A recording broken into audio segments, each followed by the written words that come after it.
Francisco is an associate professor at Emory and has been there for more than 10 years, working at Grady, and has done participated in some of the amazing work that Georgia shared.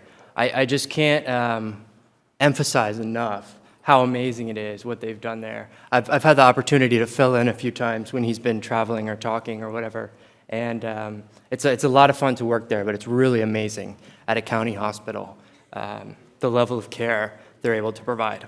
Anyway, Francisco has been all over the place in terms of diabetes research, both on type 2, type 1. He has an MPH in epidemiology or something, and has done population health work,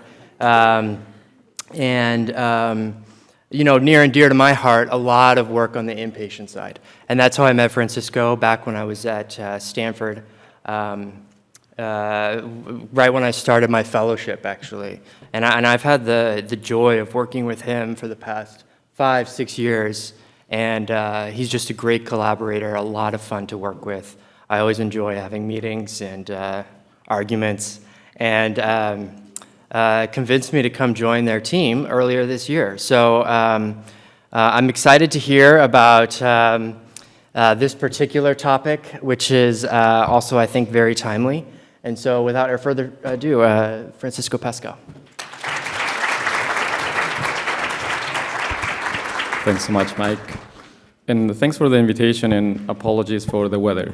So, all right. So I was asked to give a lecture on translation, and I wasn't sure of translation of what. I've been trying to do translational research all my life and trying to do metabolomics and other things, but I think what is translating here is what we're seeing is that the therapies that we have to treat our patients are being helpful to treat everyone. So everyone is benefiting from the new innovations that we have available. Here some of my disclosures relevant some of the technology companies. This is a slide from Georgia, so thanks. And this is essentially showing you the progress and the evolution of the different therapies and technologies that we have, starting going back to the discovery of insulin. You can go back even further, but obviously nothing worked before that. And when you see in the part below, for many years, we had only metformin, sulfonylureas. For a little bit, we had pioglitazone, rosiglitazone. Then we killed them because they seemed to be increasing the risk of cardiovascular problems. But in the last few years, we have had this explosion of new drugs that actually work and are changing the way we manage our patients. And the same for technologies, an explosion of different devices that they also work. And if you think about all these AID systems and all these GLP-1s, they're all consistent. They're all showing the same benefit. Is it perfect? No. Are our patients reaching a normal A1C? No. Are their patients reaching normal weight? No. But it's way better than where we were 10 years ago. So really what I'm going to be covering is going to be focused a little bit more on the cardiovascular drugs, the new technologies, but you all are aware that there's several overlaps in type 1 and type 2. Many patients now with type 2 actually have predominance of insulin deficiency. And it's very clear that patients with type 1, a large proportion, have also are overweight or have obesity, and that is equal to the general population. So about 40% of our population with T1D will have also overweight obesity. So they will have features of subclinical chronic inflammation or insulin resistance, and that's why we need additional therapies to help our patients. And some of those overlaps in therapies were seen clearly with the significant increase in the use of GLP-1 receptor analogs. And in the case of type 2, CGM is becoming standard of care, and there are now a few trials with patients with type 2 and AID that I'll show you. So really the objective here is to explore how these innovations are helping both diseases. And we'll cover SGLT2s, GLP-1s, and some of the dual analogs. So this is an old slide. When I think I was finishing fellowship and all this explosion of drugs, and you cannot keep up with, I think, I don't know if anyone was at ATTD last year when Viral was presenting the data on GLP-1. And he was neutral with GLP-1, it works. Neutral with GLP-1, everything works. Everything is just changing. All the outcomes, it's helping with sleep apnea, with MASH, it's helping with reduction in kidney disease, and GLP-1s also. But this slide is essentially showing what happened between 2015 and 2017, those first initial years, where SGLT2 inhibitors come out and empagliflozin, canagliflozin, DAPA show a reduction in MACE, major adverse cardiovascular events. The same for GLP-1, the same outcome, MACE, liraglutide, semaglutide, albiglutide. So essentially what they were trying to do is to meet what FDA was asking after the problems with pioglitazone and rosiglitazone. They said, any drug that comes out to the market has to show that they do not increase the risk of cardiovascular problems. What we found out is that they actually reduce risk. And then we started seeing the distinction between these two. The SGLT2 inhibitors work in the kidney, blocking the reabsorption of glucose. You have glycosuria.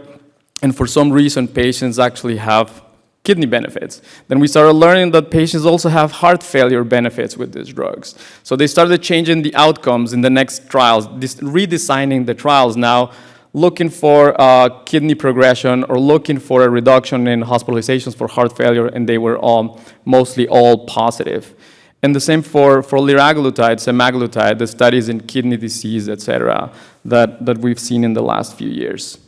I think one of the most relevant studies to me was this one. This is a landmark trial, the Credence study, because they enrolled patients with type 2 advanced kidney disease, and mostly with proteinuria. So patients, all of them had more than 300 milligrams per gram of creatinine of albuminuria, so significant disease, and they were randomized to canagliflozin and SGLT2 inhibitor versus placebo, and they had a hard outcome. And I think this is the nice thing about this trial is that we're finally not just looking at changes in GFR or changes in albumin. We're actually looking at what matters to the patient, which is not going into dialysis, not dying from a renal cause. So the primary composite outcome was doubling in serum creatinine, end-stage kidney disease, dialysis, renal death, or cardiovascular death. And what you see in all this, the primary composite outcomes and the other renal-specific outcomes of end-stage kidney disease, all of them were significantly better in the group that received this SGLT2 inhibitor. This was also consistent with the findings that have been seen in all the heart failure studies and MACE outcomes in this population, also less hospitalizations for heart failure, less cardiovascular death, MI, or stroke. This was reproduced. Now we have DAPA-CKD, we have the EMPA-kidney trials. Same, hard outcomes, a reduction in the progression of a kidney disease and looking at hard events. The problem has been in the case of the use of these drugs in type 1 is the increased risk of ketoacidosis. And some of the initial hypotheses came out, okay, we're using these drugs that cause glycosuria, so we're losing glucose. Patients are euglycemic. They're shifting their metabolism to fat, so there's more free fatty acids available. We're reducing the doses of insulin, less insulin, more lipolysis. There seems to be also a receptor transporter in the alpha cell. There's an increase in glucagon production. Glucagon is the main driver of ketogenesis. There's also a potential increased reabsorption of ketones. So there's several mechanisms that can lead to DKA, and this was consistent in several trials that it shows that this drug increases the risk. But I think one of the interesting trials in the last few years was the study of using these drugs in the sickest patients. This was the DARE trial, looking at the effect of dapagliflozin in patients with COVID. So they went to the hospital and treated the sickest patients. These were not ICU patients, but really sick patients, and looking to see if this drug can be used in very sick patients and see how they do, because there's some potential heart benefits, some potential kidney benefits. The outcome was negative because it was probably underpowered depending on what was clinically meaningful. It was not significant, 0.8, but you can see clearly no increased risk with dapagliflozin. And what we saw is that there is no increased risk in acute kidney injury. When you use these drugs, it causes glycosuria, so you lose glucose, you lose water, your creatinine can go up a little bit. But when you look at actually population studies, there's no increase in acute kidney injury, and the risk of DKA was small, mild cases, 2 cases in DAPA versus no cases in placebo. So what have we learned from the use of these drugs in patients with type 1? One of the initial studies is with DAPA in the In Tandem program, In Tandem 1, 2, and 3, essentially randomized people to dapagliflozin versus placebo. And the main results you can see in this figure in the upper right are the changes in A1C. So you start this drug, there's a significant reduction in A1C that seems to be sustained over 52 weeks. The effect is relatively modest, an A1C reduction of 0.3, 0.4%. But when you look at the pooled data for 2 of these trials, you can see here the cumulative incidence of ketosis events. And those were defined by an elevation of ketones more than 0.6 or more than 1.5. In the upper right is more than 0.6. And you can see for the 2 doses of sotagliflozin and SGLT1, SGLT2 inhibitor, that the cumulative incidence was above 45% versus 20% in the placebo group in the upper figure. And the lower figure is the incidence of ketosis events more than 1.5, so more significant, more risk of DKA. You can see that the cumulative incidence was about 7% for sotagliflozin versus, I think, 2% for placebo. So clearly, these drugs increase ketones. There's an increased risk. So what can we do about it? This table is just showing the different clinical trials with SGLT2 inhibitors in type 1. And what you will expect is about 0.3, 0.4% reduction in A1C, about 3 kilogram weight loss, and the DKA rate about 2 to 4%, so about 4 times increased risk in DKA. So what can we do? This was one of the very exciting papers that came out in 2021 with the new continuous ketone monitoring devices. And essentially, this figure is showing that the sensor is doing what it's supposed to do. It's accurate. These are people without diabetes on a low-carb diet, and you can see that the sensor is doing what it's supposed to do. It seems to be working, and since then there have been several other pilot studies and additional trials that are coming. And what is really exciting is that NIH decided to put money on this, and they put an RFA for investigators to propose studies that are just focused on the use of SGLT2 inhibitors in people with type 1 using CKM, not to test accuracy, not to test anything. So how can we do it better? And you can see some of the focus of those programs are on the validation of CKM to detect early ketosis, on creating a new ketone reporting, like the ambulatory glucose profile, like the AGP, or optimizing alert thresholds, etc. So this is obviously going to take a few years. These are most of them 5-year grants, so hopefully we'll have some data in the next 3 to 4 years. So what about GLP-1 receptor agonist and the dual GIP-GLP-1 tirzepatide in type 1? So this is just recent data on the uptake and number of prescriptions in type 2 for GLP-1 and tirzepatide. And the upper left is by subpopulation, obesity only, type 2 with obesity, type 2 with BMI more than 25. And obviously, you can see in the last few years the increase. The previous data that we had was around 8%, 10%. That's what we were estimating. This is data with around 300 million people in the Epic Cosmos database and several and a really large representative population. So showing you that in the U.S. at least, there's a significant increase in the uptake of these medications, and you have the different drugs there.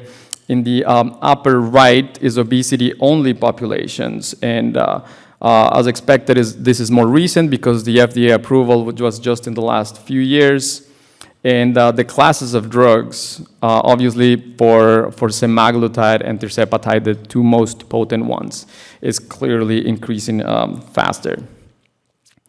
This is also data from Epic Cosmos. This is an analysis looking at both GLP-1 and SGLT2 inhibitors in patients with type 1. We also looked at the different subgroups of patients. In this case, on the lower left, it's T1D by comorbidity, so T1D with obesity or cardiovascular disease. And you can see that the use of GLP-1s is particularly increasing significantly in T1D with obesity. On the right side, the magnitude is lower for SGLT2 inhibitors, but there's an increase in the uptake, especially for patients with T1D and cardiovascular disease. So obviously this is happening. Are they approved for T1D? They're not. Can they be approved for obesity? Yes, they can. Were they studied in patients with type 1 diabetes in the obesity trials? No, patients with type 1D were excluded. So it's very unfortunate. So fortunately, recently, there's a few studies that are coming up, so we're excited to hear about that. But I just wanted to show you what we learned initially with liraglutide trials. Adjunct 1, Adjunct 2, large population patients with type 1. This is a little bit weaker compared to the newer drugs, but a really good medication.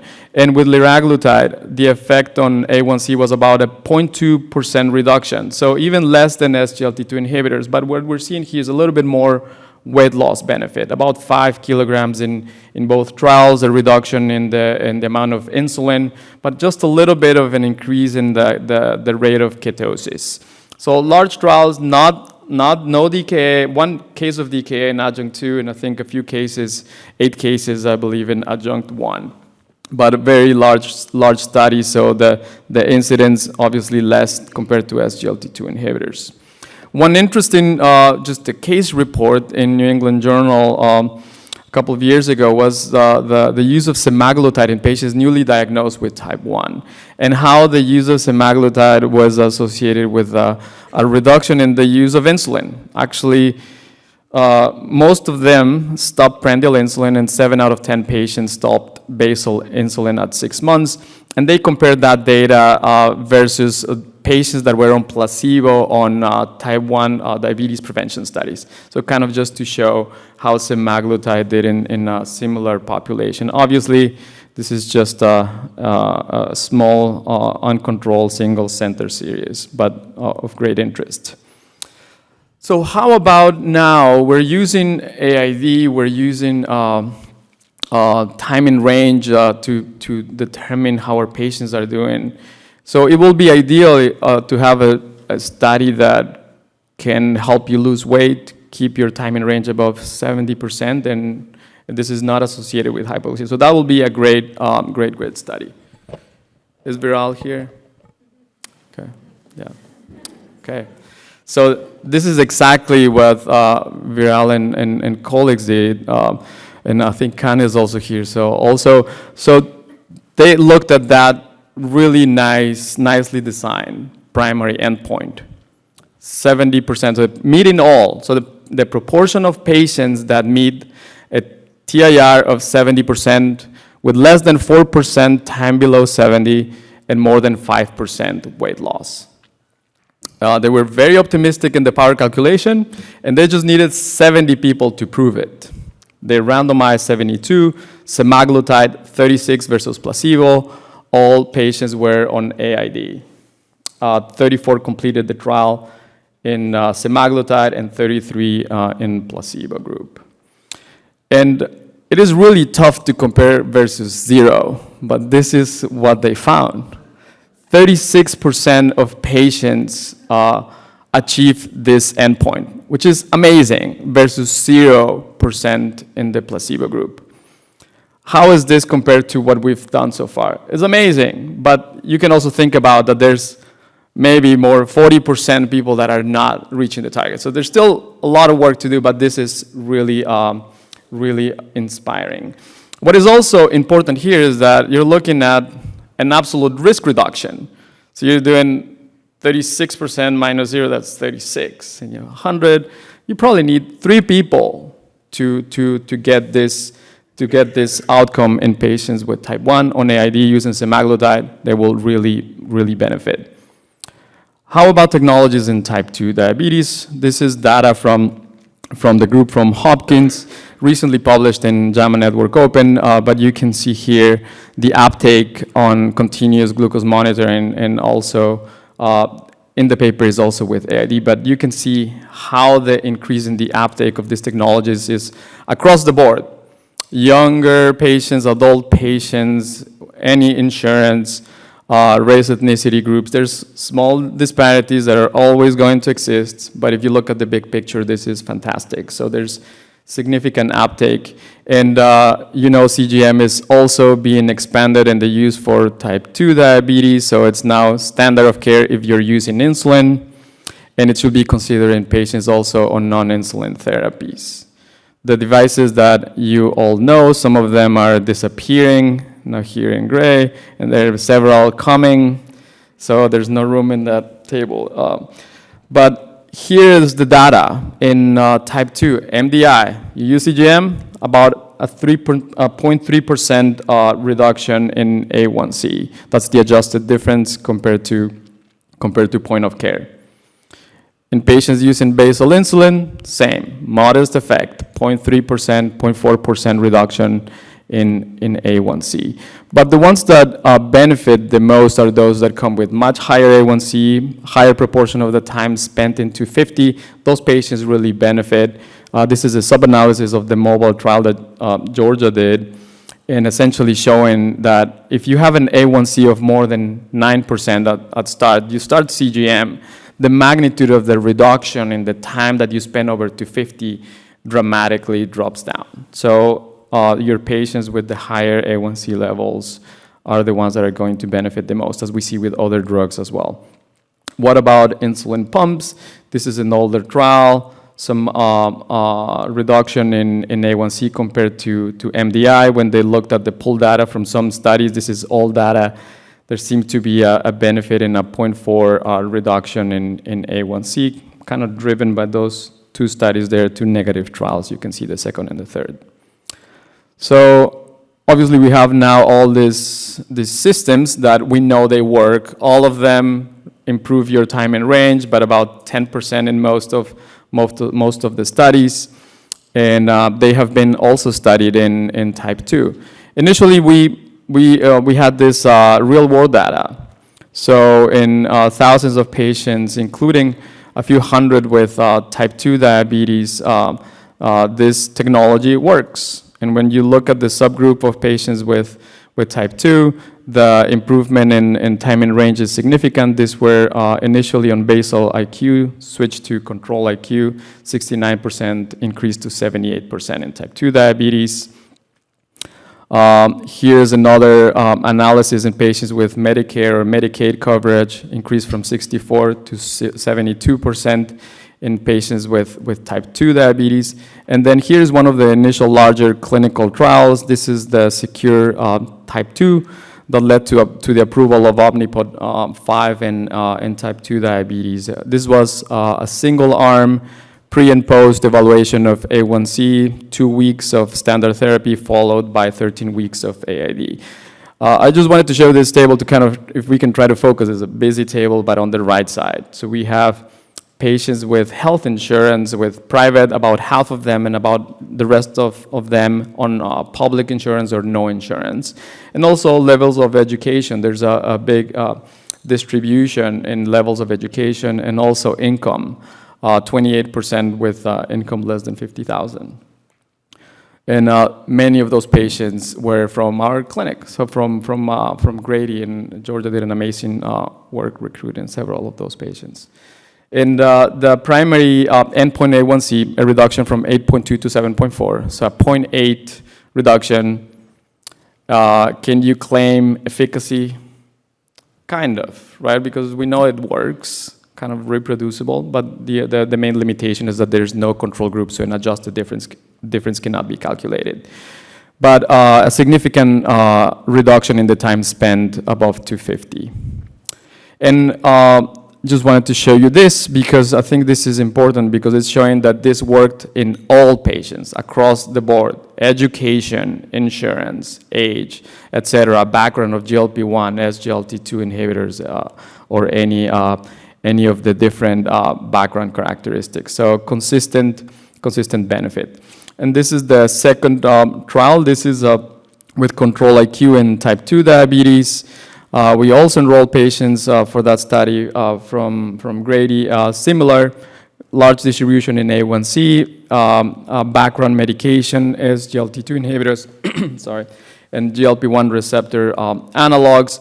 But in this case, we had a control group, and we can claim efficacy of minus 0.6%. So 0.6% reduction in A1C when you use AID in type 2 diabetes. This is the data. You can see the benefit is pretty quick. You start AID, and on the left side, these are the weeks of follow-up. Immediately, those in AID have a, a higher time in range. So some of the questions remaining is who will benefit the most? What do we do with those patients with very high doses of insulin? What do we do about carb counting versus small, medium, large, potential burdens, and obviously cost coverage issues? An additional expansion is AID an option in the hospital. We have patients with type 1 diabetes, type 2 diabetes, and the standard of care is insulin. Can we do it better? Does anyone treat patients in the hospital with type 1 diabetes? How bad are we treating type 1 in the hospital? We're really bad. We're terrible. And that's what we've been trying to work on. There's several devices, obviously. The CAM-APS, the one on the upper right, is the only one that had a clinical trial data until a couple of years ago.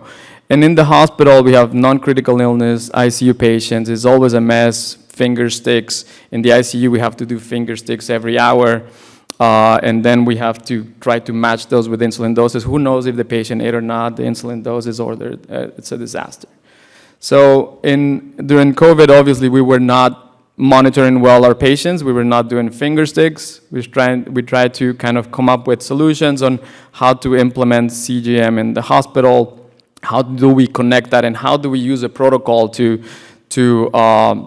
make sure we're documenting that the sensors are accurate? We don't know if the patient is very sick. How are we going to do it? So came up with some documentation and validation with colleagues from OSU.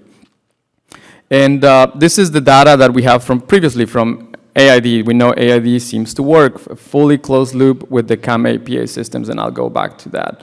But this is what we tried to do in the ICU, try to come up with a protocol that goes to the EHR. We can document if the sensors are working. We do remote monitoring, and the nurses use insulin outside of the pump for patients with COVID. It seemed to work. There's a lot of issues with mechanical compressions, etc. But at least we learned that we could do it. And some of that experience helped us to design what will be called the aiding feasibility study. And this was a collaboration with Mike and Bruce Buckingham and Rayhan at Stanford and Sue Brown at UVA. We started just brainstorming how can we do this in the hospital, and we designed a study with the Omnipod 5. We had some collaboration with Jabe as well, and essentially this figure also, Georgia made this figure. And essentially to use remote monitoring. So we will monitor insulin and glucose data remotely, and the nurses will give the insulin doses. And the doses can be delivered. The idea we had initially, can we do this for COVID? We went to FDA, they said, no way. We have no idea. This is not even approved. Okay, fine. Can we do it in more stable patients? And that's what they allow us to do in this feasibility study. And this is one of my patients from Grady. On the left side is us, endocrinologists. And in the middle is the nurses with Omnipod 5. On the right is back us. So you can see the difference. 40 to 500, high glycemic variability, and this is the documentation of the glucose levels in the EHR. AID for 10 days, we were allowed to use it for 10 days for the study, and then back to the endocrinologist. And here's the summary data. This is mostly patients with type 2. We have about 2 or 3 patients with type 1 in this feasibility study. And really what this led to is to the design of a larger trial. So this is the 18 RCT, and we just completed recruitment a week or 2 weeks ago. So we're cleaning the database, and hopefully we'll have data at ADA to present. So a lot of drugs and tech, but this is not only about drugs and tech. Obviously, our patients have so many other things going on and so many other barriers that don't allow them to achieve the goal. So just medications alone doesn't work, or just devices, etc. So I just wanted to give a shout out to Leslie that has been working with Georgia on this project of adapting and testing an integrated care model for treatment of type 1 and mental health comorbidities, so patients with positive in screening surveys for mental health problems. So we know that mental and physical health comorbidities exist in type 1, the same as in type 2. Depression and anxiety are common, and this is linked to poor glycemic control, missed medications, lower self-management, reduced life expectancy. And despite this, mental health treatment uptake is really, really low. As endocrinologists, do you prescribe depression medications? We are afraid. We're supposed to, because there's not enough psychiatrists. We can never get our patients. So this is the idea of kind of try to do this collaborative care model. We have a psychiatrist in the team as well that helps us kind of get more comfortable with this. But essentially, we know that there's evidence-based interventions that can improve both mood and metabolic outcomes, and these collaborative care models have shown that you can reduce A1C, depression outcomes, etc. So Leslie has been working with Georgia. They have already 82 patients enrolled in the study, and we'll hear more hopefully at ADA. So finishing with that, it's clear that there's a convergence in therapies and integrated care.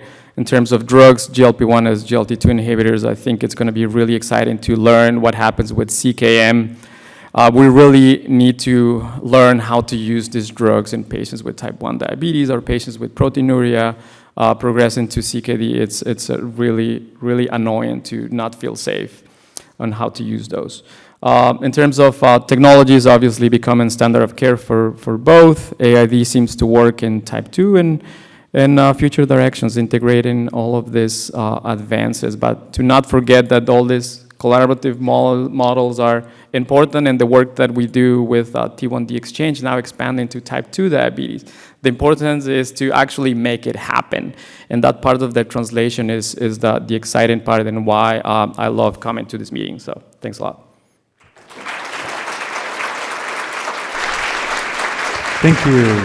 We do have some time for some questions. We have some microphones that can go around.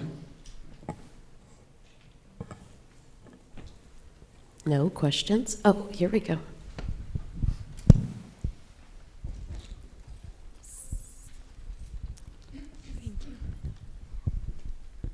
Hi, Dr. Pasquel. I'm Lorena. This was fascinating. This is food for my brain. Thank you so much. Thank you. I have a question about the timing range that you use for your inpatient AID. So we are using 70 to 180. I know they used 100 to 180 before, but we think that with the system based on our feasibility data, we can detect hypoglycemia with alarms at 80 and prevent them. And we are comparing that to CGM. So we're not going to have a lot of hypoglycemia in this trial. It's not realistic, but we know that using the technology well, if you have a system to attend to those alarms and a protocol, it works. So I think that's why we're expanding that time and range. Thank you. Yeah. All right. Thanks very much. No other questions? Cool. Okay, thank you.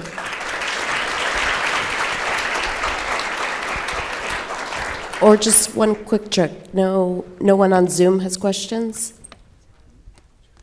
No. Okay. We don't think so. Okay. All right, before our break, we have the video we wanted to play earlier, so we are going to give that a go.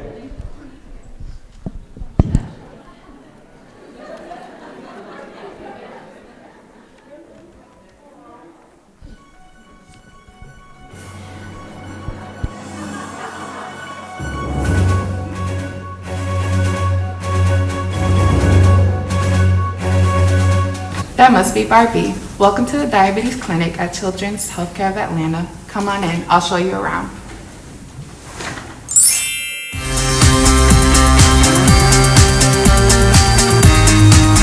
Hey Barbie, in this room, we'll check your height and weight. Quick and easy, right? Next stop will be the exam room. Follow me.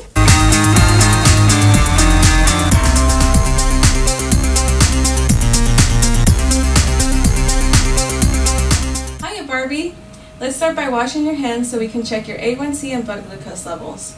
I see you brought your insulin pump in today. That's great. That way we can check your insulin dosages and see if you have any questions. Oh my gosh, thank you. I was totally hoping to catch up with some of the team from my last visit. And oh please, if there's a session at Teaching Kitchen, I'd be so there.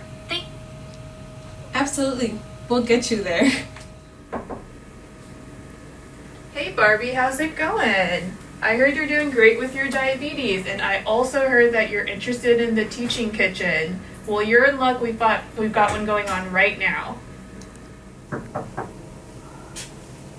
Hiya Barbie, I'm one of the clinic social workers, here to check in to see if there's anything you need help with outside of medical care, like family, school, or anything else.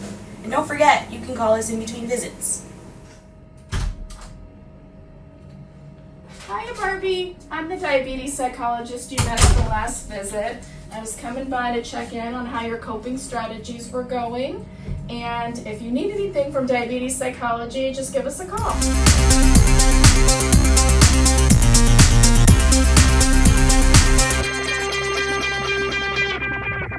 Hiya Barbie, perfect timing. Take a seat, we are just getting started.